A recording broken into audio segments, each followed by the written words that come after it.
আসসালামু আলাইকুম। এখন শুনবেন সংবাদ শিরোনাম। জনের সাথে ঈদ করতে বাড়ি ফিরছে মানুষ, সদরঘাটে উপচে পড়া ভিড়, নির্বিঘ্নে ঢাকা ছাড়ছে ট্রেন, মহাসড়কে কিছুটা চাপ থাকলেও নেই ভোগান্তি।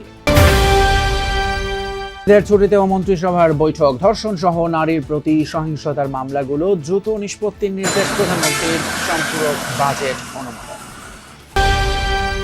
তিস্তা প্রকল্প বাস্তবায়নে যে কোনো কিছু করতে প্রস্তুত জামায়াত, নতুন করে আধিপত্যবাদ মানবে না জনগণ, বললেন ডাক্তার শফিকুর রহমান। সনদ বাস্তবায়ন নিয়ে মতানৈক্য কাটেনি এখনো, গণভোটের প্রস্তাব বাস্তবায়নে আইনগত বাধ্যবাধকতা নেই সরকারের, বলছেন বিশেষজ্ঞরা।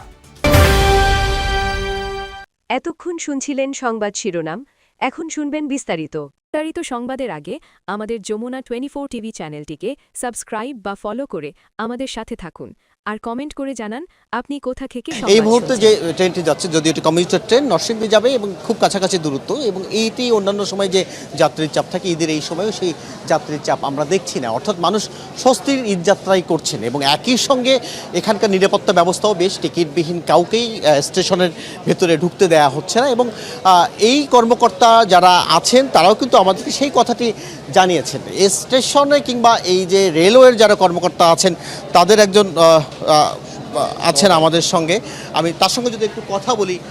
স্বস্তির ঈদ যাত্রা আমরা বলছিলাম, আপনি কতটা দেখছেন, কি আশঙ্কা করছেন?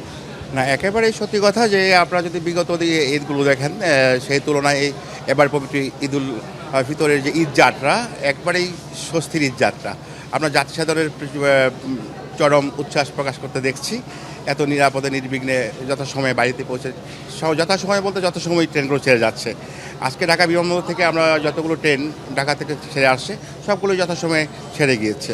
ইতিমধ্যে অনেক যাত্রী সাধারণ তাদের নিজ নিজ গন্তব্যে পৌঁছে গিয়েছেন। সেটাই আপনি বলছিলেন যে অর্থাৎ যাত্রীরা তাদের যে গন্তব্যে সেটি খুব স্বস্তি যাচ্ছেন, তবে আগামী 2-1 দিন হয়তো কিছুটা যাত্রীর চাপ বাড়বে গার্মেন্টসগুলো ছুটি হওয়ার পরে।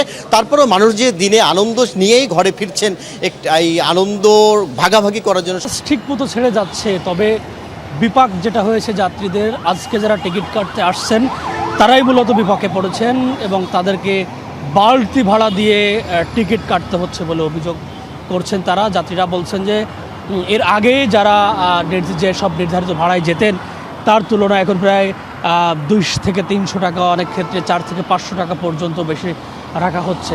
মূল সমস্যাটা হলো কাউন্টারে গেলেই কাউন্টার থেকে জানানো হচ্ছে যে বাস নেই বা বাস কখন আসবে তারা সেটা জানেন না। তবে বাড়তি কিছু টাকা দিলেই টিকিট মিলছে, এমনটাই আমাদেরকে জানিয়েছেন যাত্রীরা। তবে কাউন্টারে যারা আছেন তারা আমাদেরকে বলছেন অরাজকতা রোধ, আইন শৃঙ্খলা নিয়ন্ত্রণ এবং ঈদ কেন্দ্রিক জনভোগান্তি কমাতে নির্দেশনা দিয়েছেন প্রধানমন্ত্রী তারেক রহমান। মন্ত্রিপরিষদ বৈঠকে এই নির্দেশনা দেওয়া হয়েছে। মন্ত্রীরা জানিয়েছেন প্রধানমন্ত্রীকে সব মন্ত্রণালয় ঈদের সময় সার্বিক পরিস্থিতি নরমাল এবং সুন্দর থাকবে বলে আশ্বস্ত করেছেন।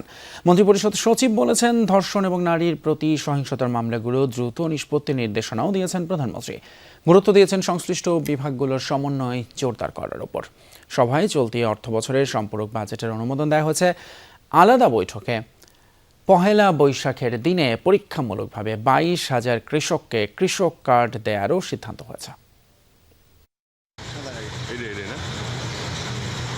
ঈদের সরকারি ছুটি শুরু হয়েছে, এর মাঝেই ফাঁকা সচিবালয়ে সকাল 11টায় প্রধানমন্ত্রী তারেক রহমান।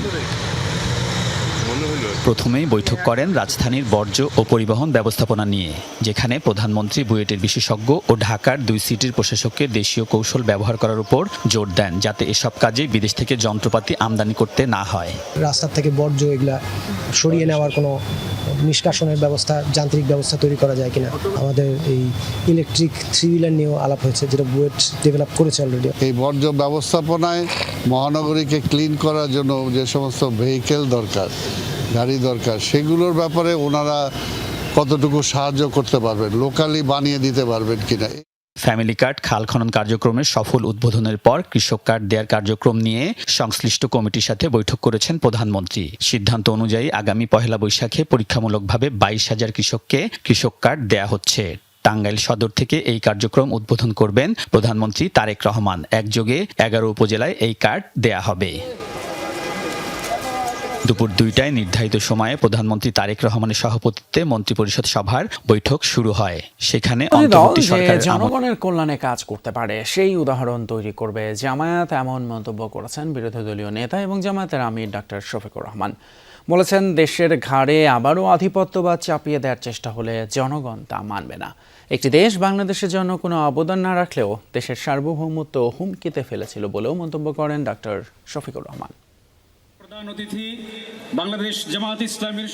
সোমবার মিরপুর 10 নম্বরে চীনা দূতাবাসের সহায়তায় ঢাকা 15 আসনের নিম্ন আয়ের মানুষদের মাঝে ঈদ সামগ্রী বিতরণ করে জামাত। এই আয়োজনে উপস্থিত ছিলেন চীনা রাষ্ট্রদূত ইয়াও ওয়েন ও বিরোধী দলীয় নেতা ডাক্তার শফিকুর রহমান। অনুষ্ঠানে ডাক্তার শফিকুর রহমান বলেন, দেশের ঘাড়ে আধিপত্যবাদ চাপিয়ে দেওয়ার চেষ্টা হলে তা মেনে নেওয়া হবে না। তিস্তা প্রকল্প বাস্তবায়নে জামাত যে কোনো সহায়তায় প্রস্তুত বলেও জানান তিনি। একটা কথা খুবই পরিষ্কার, আমাদের ঘাড়ের উপর আমরা কারো আধিপত্য মেনে নেব না। অতিচে নেওয়া হয়েছে, এই বোঝা আমরা ফেলে দিয়েছি, এই বোঝা জাতি আর নিজের ঘাড়ে উঠাবে না। আমাদের যুব সমাজ একদম এটা সহ্য করবে না। ডাক্তার শফিকুর রহমান এ সময় চীনের প্রশংসা করে বলেন, কোনো দেশ কিছু না দিয়েও যখন তখন এদেশের সার্বভৌমত্বে হস্তক্ষেপের চেষ্টা করে। চীন এমন একটি দেশ যা আজ পর্যন্ত স্বাধীন বাংলাদেশে সাংবিধানিক ভিত্তি নিয়ে নতুন জটিলতায় রাজনৈতিক অঙ্গন। সরকারি দলের ভিন্ন মতের কারণে গণভোটের ভবিষ্যৎ নিয়ে শঙ্কা প্রকাশ করছেন কেউ কেউ। তাদের মতে, জুলাই সনদের বাস্তবায়ন এখন কেবল বিএনপির সদিচ্ছার উপরে নির্ভর করছে। আইনজ্ঞদের মত, গণভোটের প্রস্তাব বাস্তবায়নে আইনগত বাধ্যবাধকতা নেই সরকারের, তবে জনরায় মানতে নৈতিক চাপ রয়েছে। সেই সাথে আছে বিরোধী দলের আন্দোলনের হুমকি। 24-এর গণঅভ্যুত্থানে আওয়ামী লীগ সরকার পতনের পর দাবি ওঠে সংস্কারের, যেন রাষ্ট্র কাঠামোয় স্বৈরতন্ত্র ফিরে না আসে। তখনকার আন্দোলনে অংশ নেয়া সব রাজনৈতিক দলের দীর্ঘ আলোচনায় চূড়ান্ত হয় জুলাই সনদ। জনগণ তাতে মত দেয় গণভোটের মাধ্যমে। জুলাই আদেশ ও গণভোটের 4 প্রশ্নে সম্মতি ছিল না বিএনপির। উচ্চকক্ষে পিআর সহ নোট অব ডিসেন্ট দেওয়ার সিদ্ধান্তে অনড় ছিল দলটি। জুলাই আদেশ অনুযায়ী শপথ কিংবা ফলাফলের 30 দিনের মধ্যে ডাকা হয়নি সংবিধান সংস্কার পরিষদের অধিবেশন। বিএনপি গণভোটের পক্ষে ছিল, বিএনপি সনদে স্বাক্ষর করছে, বিএনপি গণভোটে হ্যাঁ ভোট চাইছে, এবং বিএনপি এখন এসে বলতেছে যে এটা সংবিধানে নাই, সেই জন্য এটা আমরা করতে পারতেছি না।